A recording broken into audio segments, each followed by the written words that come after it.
Sebelumnya, Assalamualaikum warahmatullahi wabarakatuh. Assalatu wassalamu ala asrofil anbiya'i wal mursalin wa ala alihi washabihi ajma'in amma ba'du. Oke teman-teman semua, perkenalkan aku Sheila Junior Wulansari dengan NIM 206121239 dari kelas wawasan moderasi beragama 6G oleh dosen pengampu Bapak Rosidi SPDI FPD. Oke, di sini saya akan memaparkan materi daripada prinsip-prinsip moderasi beragama. Namun di sini nanti saya hanya akan menjelaskan satu daripada 10 moderasi beragama. Sebelum masuk pada penjelasan materinya, saya akan menyebutkan terlebih dahulu apa saja sih prinsip-prinsip dalam moderasi beragama itu. Jadi dalam prinsip-prinsip moderasi beragama yang pertama ada tawasud atau mengambil jalan tengah, kemudian ada tawazun atau berkeseimbangan, kemudian yang ketiga ada itidal atau lurus dan tegas, kemudian yang keempat ada tasamuh atau toleransi, kemudian kelima ada musawah atau egaliter, kemudian yang keenam ada islah atau reformasi, yang ketujuh ada aulawiyah atau mendahulukan yang prioritas, kemudian ada yang ketujuh ada tatawur wa ibtikar atau dinamis dan inovatif, kemudian yang kesembilan ada tahadudur yaitu berkeadaban, dan yang terakhir atau yang kesepuluh ada muwatonah atau nasionalisme. Oke, jadi dari 10 prinsip tersebut saya akan mengambil tentang aulawiyah atau mendahulukan yang prioritas. Oke. Sebelum pada penjelasan yang lebih dalam tentang prioritas atau aulawiyah, sebenarnya aulawiyah sendiri itu apa sih? Aulawiyah atau mendahulukan yang prioritas. Dalam setiap proses kehidupan kita seringkali dihadapkan pada suatu kondisi untuk memilih atau memprioritaskan suatu hal di antara pilihan yang lainnya. Di Islam sendiri sebenarnya telah memberikan aturan-aturan tatkala seseorang muslim berhadapan dengan situasi untuk memilih antara dua hal atau lebih, yang mana boleh jadi dua hal tersebut nampak bertentangan, jadi tidak sama begitu. Nah, kemudian kita harus menentukan nih skala mana saja atau skala prioritas mana aja di antara hal-hal tersebut untuk ditentukan sehingga mana yang harus didahulukan terlebih dahulu, seperti itu. Nah, meminjam dari istilah yang dipakai oleh Syekh Dr. Yusuf Al-Qadawi, beliau menjelaskan bahwasannya pengetahuan tentang bagaimana cara menentukan prioritas biasanya disebut dengan fikih al-aulawiyah atau fikih prioritas. Nah, dalam kitab fikih al-aulawiyah, beliau menuturkan bahwa sesuatu yang semestinya didahulukan harus didahulukan, dan semestinya yang diakhiri ya harus diakhiri, seperti itu. Sesuatu yang kecil tidak perlu diperbesar, dan sesuatu yang penting tidak boleh diabaikan.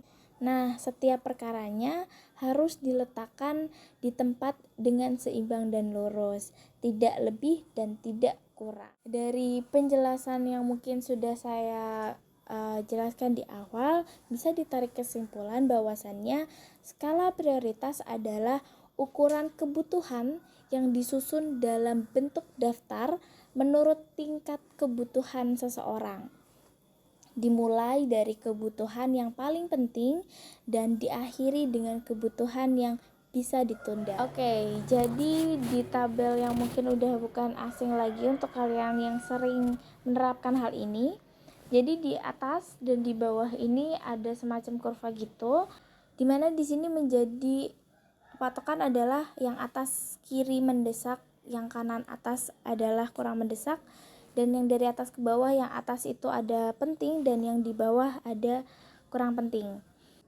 Nah, ketika sudah seperti ini dibagi lagi ada kuadran 1, 2, 3, 4, di mana kuadran 1 terletak di kiri atas itu ada penting dan mendesak.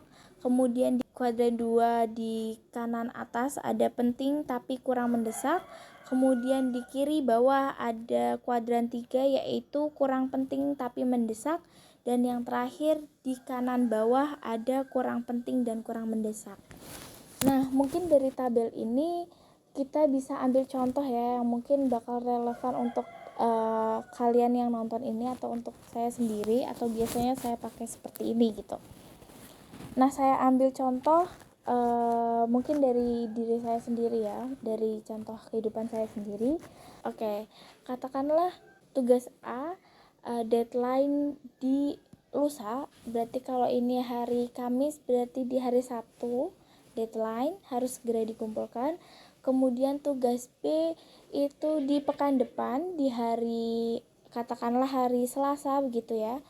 Terus kemudian di kegiatan C saya sebagai koordinator acara, di mana di situ posisi saya sangat dibutuhkan, dan itu acaranya di hari Minggu katakanlah.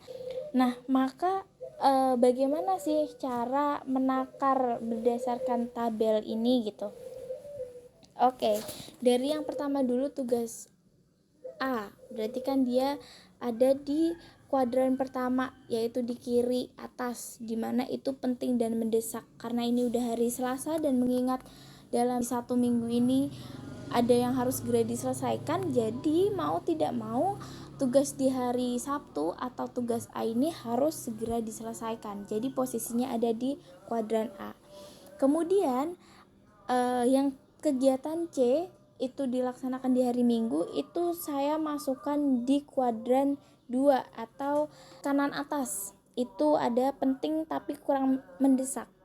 Karena sebagai koordinator itu kan dibutuhkan ya. Kan tadi saya katakan bahwa di koordinator itu saya dibutuhkan begitu.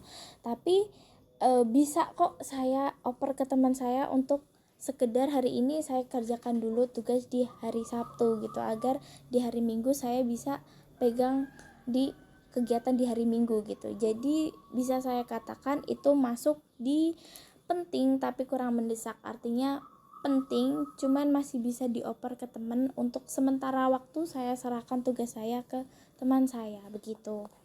Kemudian yang tugas B itu saya masukkan di kuadran 3. Kenapa saya taruh di kuadran 3 yaitu kurang penting tapi mendesak? Karena mengingat hari Sabtu dan Minggu sudah terisi ya kan, dimana kalau ngumpulin hari Selasa berarti masih ada Senin. Nah, nanti di malam Senin kelar acara saya bisa segera menyelesaikan tugas di hari Selasa tersebut, masih ada hari Senin ya kan.